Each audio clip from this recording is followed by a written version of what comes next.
Welcome, ladies and gentlemen. I am Lanolin, and we are back with episode 6 of Feed the Beast Unstable. And I have some good news, and I have some bad news. The bad news, or actually, I guess I'll start with the good news, because the good news makes the bad news make more sense. The good news is we've had a map change. Hooray! We were on a new map than what we saw in the previous episode, and I've done a lot of work. Now, here comes the bad news. The bad news is that the 5 or so episodes that I recorded on this new map, unfortunately, the audio was completely borked in them. I'm not really sure what happened, but it's all really loud on one channel, like proper loudness on one channel, and really quiet on another channel. Now, I was able to actually correct this. However, it made the game sounds on that low channel really loud. So it was still kind of weird and not something that I really wanted to put out, even though I spent all the time doing all the work. But it's okay. Because of that, that means that I'm a little bit further progressed than what I wanted to be at this point. We're still going to be talking about the same mods and stuff that I talked about in those episodes. We're still going to discuss the same things and basically somewhat progress the same way. But in the latter episodes, after those episodes, things are a little weird. I'll discuss it more once we get to that point. So anyway, as I said, we're back on a new map, and I'm a little bit further progressed. So what I'm going to try and do is kind of avoid looking at or taking a look at or messing around with any things that I've already done, and we're going to focus on the stuff that I want to focus on, mostly the things that were lost in those episodes. So unfortunate, but it is what it is. I normally do a pre-audio check, like a pre-check and everything before I start, and everything was fine then. And then when I went to go edit everything up, I noticed that it was all messed up. So, sadness. So anyway, you've probably noticed I have a bound sword, a bound pickaxe, and some bound armor, and some Thaumcraft stuff. Now, the Thaumcraft stuff, I actually have episodes of already. So we're going to kind of just ignore the Thaumcraft stuff for now. Although there's no real spoilers on that as far as new Thaumcraft stuff goes, so not a big deal. However, like I said, I have been on this map for a little while, and I built some pretty fancy things, like this big fancy house and this nice little Tinker Shack I've got over here. Pretty cool, pretty nice. I like it. And it's actually part of some of the stuff that we're going to be looking at today, because I figured this first episode, while I kind of explained what happened and we talk about the new world and all the cool builds and stuff I've done on the new world, we would look at some of the miscellaneous projects I've done around the base. And then next episode, we'll take a look at blood magic and some of the new early game stuff that comes along with it, because it's really cool and it's actually quite different. Well, I say quite different. It's fairly different than what you would be familiar with from 1.7. So anyway, let's get started. I built a fancy house. I really like it. It's one of my nicer houses that I've built it, and it's kind of silly that I built it on our unstable world, but it is what it is. You know, I've got all the standard usual stuff set up. Some nice Thaumcraft tables to just kind of liven it up a bit, because it is pretty empty inside. I'm still really crap at interiors in Minecraft. I can make it look nice on the outside. Inside, still dull, still boring, but it works. So anyway, one of the first things I wanted to kind of show off in this pack is EZStorage. EZStorage is amazing. It's kind of it looks very similar to how Applied Energistics works, but I would say considerably less complicated. I mean, it is called EZStorage after all. It's not too terribly bad. Like, first thing you need is this storage core right here, which actually, let's take a look at EZStorage. First thing you need to even get started with EZStorage would be the storage core. Not too terribly difficult, nice and cheap, something that you can pretty much do right off the bat. Like right off the bat. It doesn't require power or anything. It just works. And then after that, you need your storage boxes. Now, what's nice about these storage or EZStorage and the storage boxes, and then the subsequent condensed storage boxes, and then if you're like super late game, the hyper storage boxes, is that it's a little multi-box. As we come back here, I've got it all nice and packed up and safe, because actually I learned, well, I didn't learn, but some people on the server have learned the hard way that if your EZStorage boxes get destroyed, the items that are inside also get destroyed, which is new fun. So let's take a look at what I mean by a multi-block. Let's make another storage box. I might have, nope. I actually had EZStorage set up on the last map, and I was getting ready to record. I was like, all right, okay, I'm going to record the EZStorage stuff that I set up. You know, it's going to be cool, awesome episode. And I logged on and the map was reset. So I was like, okay, all right, well, looks like I need to catch up. So I've mostly, I mean, like I said, I've caught up, and then I recorded stuff, and then it all went to hell. So, oh well.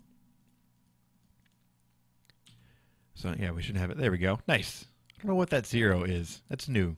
That's new for me. All right, so we have our EZStorage storage box. Now these storage boxes give, if you see up here, the 1400. The standard storage boxes give about 400 items. Now this is 1400 items, so I'm sitting on 12,415 items being stored out of the 14,000 capacity. So when we pop this storage box on here, it should bump up a little bit. Like that. Actually, I don't really want you there. I guess I'll put you like right there. Nice. 14,400. Hell yeah, dude. That's awesome. I really enjoy EZStorage. I like it because it seems like a really easy way for, let's say you're making like a custom mod pack with like adventures and stuff. This is a really easy way to set up a large storage network without, you know, a bunch of different chests or anything like that. Like with Applied Energistics, and actually there are a few other mods now that are kind of jumping on this storage type system.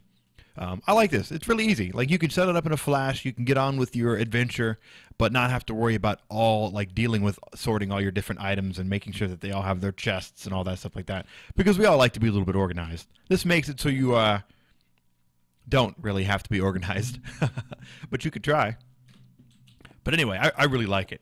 And however, I should note that a lot of the functionality, like the crafting box and the search line up here, that needs to be added via these crafting boxes and search boxes and all that stuff. See, crafting box, nice.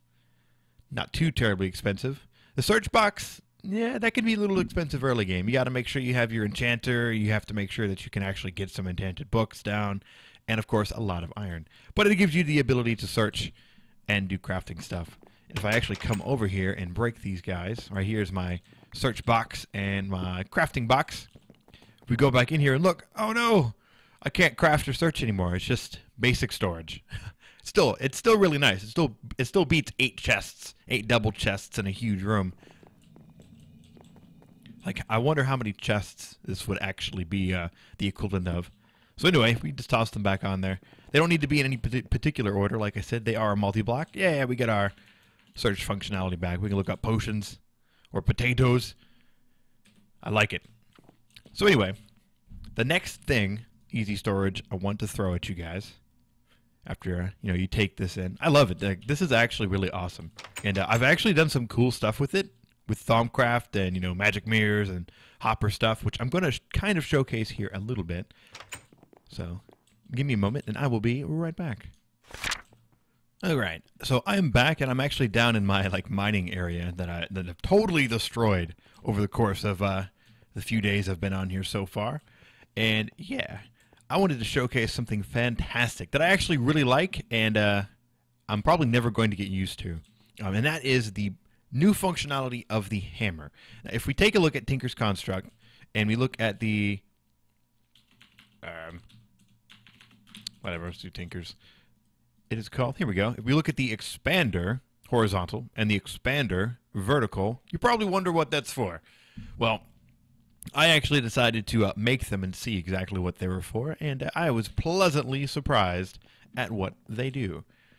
If we find a nice big open area, I guess like right here, we can see that we actually mine, a huge spot compared to the 3x3 area that we used to be able to mine with the hammer. Nice. It's like 5x3, I think is what it exactly is.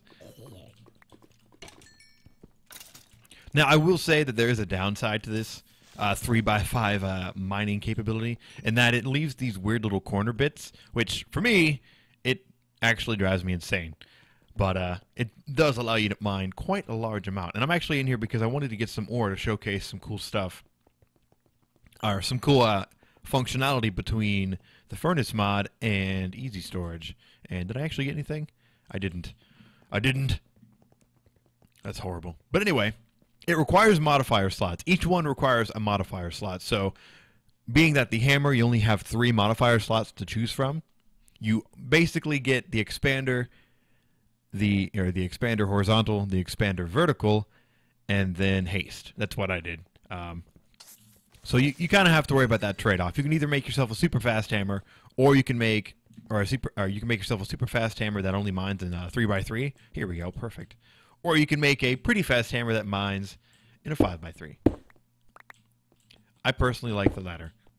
Give me that. Give me that gold. Hell yeah. Whew. There's no good way to like farm XP in this pack, so it's really nice to have like to find big veins of coal and stuff like that. But anyway, I haven't exactly discovered the most efficient way to mine with this 3x5 situation I've got going on. As you can probably tell by like the crazy mine shafts and stuff that are all messed up all over the base. But you know, I like it, and I can't help it. I see all this coal, and I'm like, I must have it. The experience. Oh, I also should mention that this will also date. This will also give you an idea of how many episodes were lost. In this episode, which is recorded after the Thaumcraft episodes, as you'll see in the future, I have 71 deaths. So just keep that in mind. Keep that in mind. Get out of here, spiders. I'm trying to record. I've kind of purposely left it kind of dark down here because, again, the farming of XP. So I think I have enough ore. Let's run back upstairs and... get to work. Well, actually, it's pretty quick. I can just run up real quick. Boots of the Traveler. Pretty nice. Pretty nice. To say the least.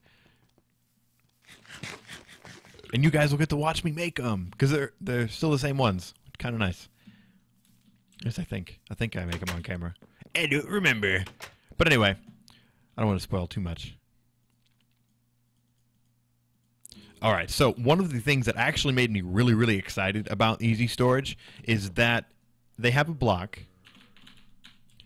EZStorage, called the input port. And of course there's an output port, which I haven't actually experimented with yet. I've only experimented with the input port, and it actually works really well.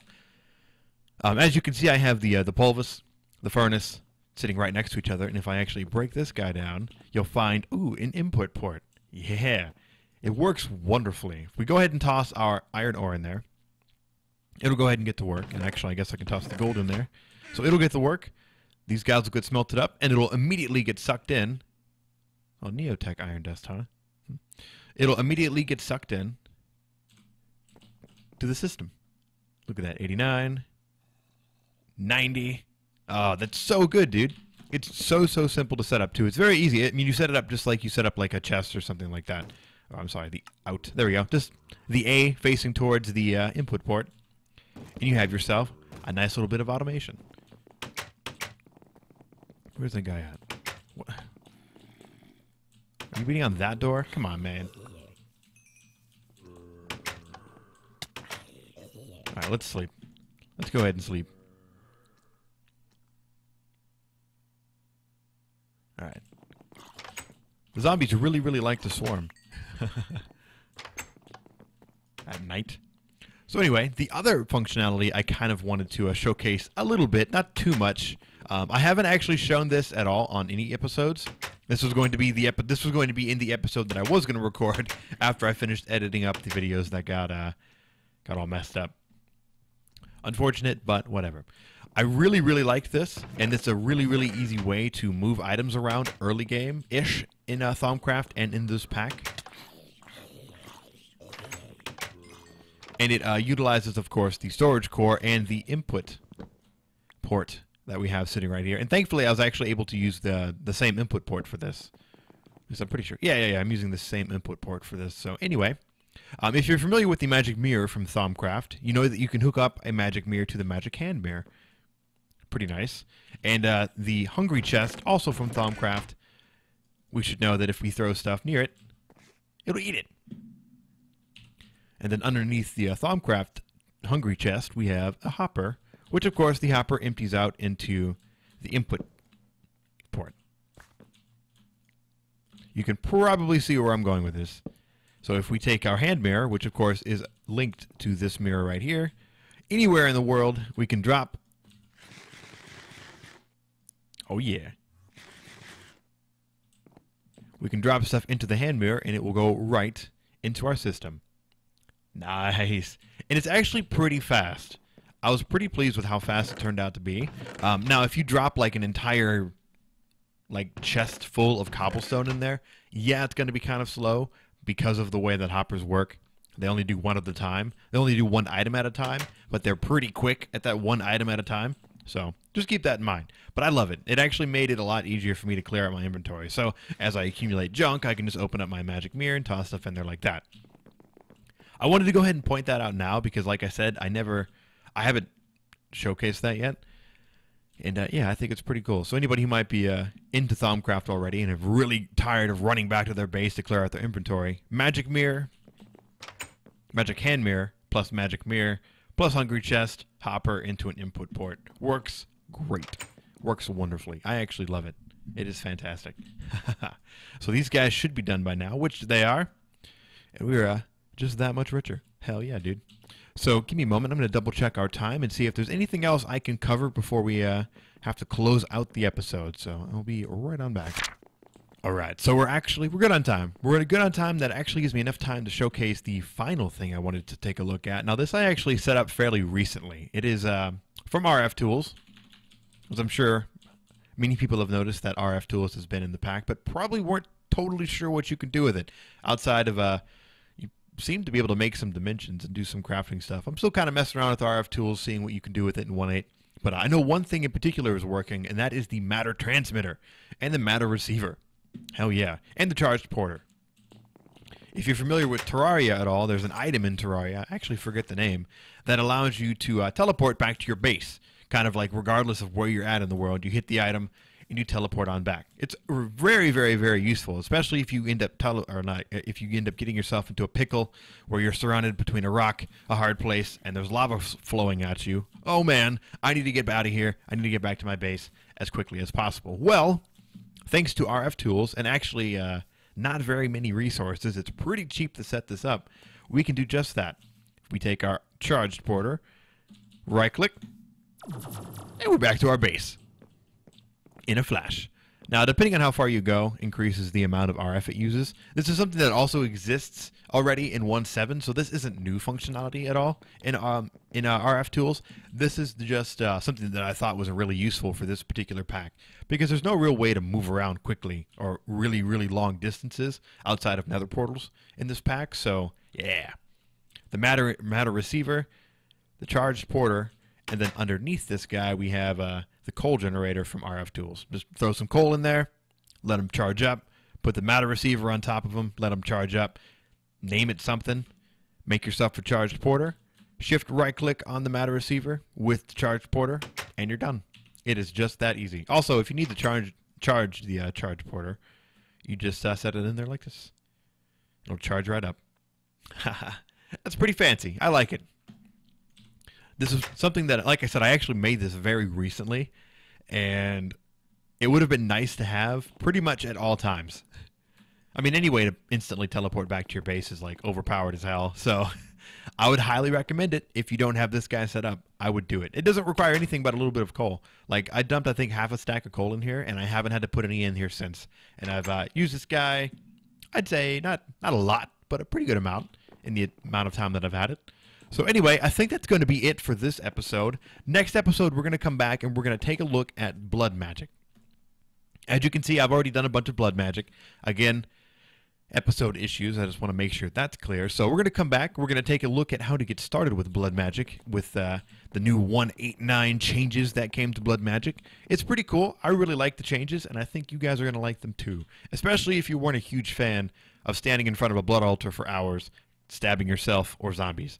There still is a little bit of that, but there's also a little bit of running around and stabbing zombies. So thanks for watching, guys. I've been Lanolin. Be sure to like, favorite, and of course, if you are not subscribed, be sure to subscribe. I really, really love it when I see a new subscriber to my YouTube channel, because I always double check my emails and I see that and like, yay, new person has subscribed. Welcome to the family. So again, thanks for watching, guys. I've been Lanolin, and I will see you next time. Bye.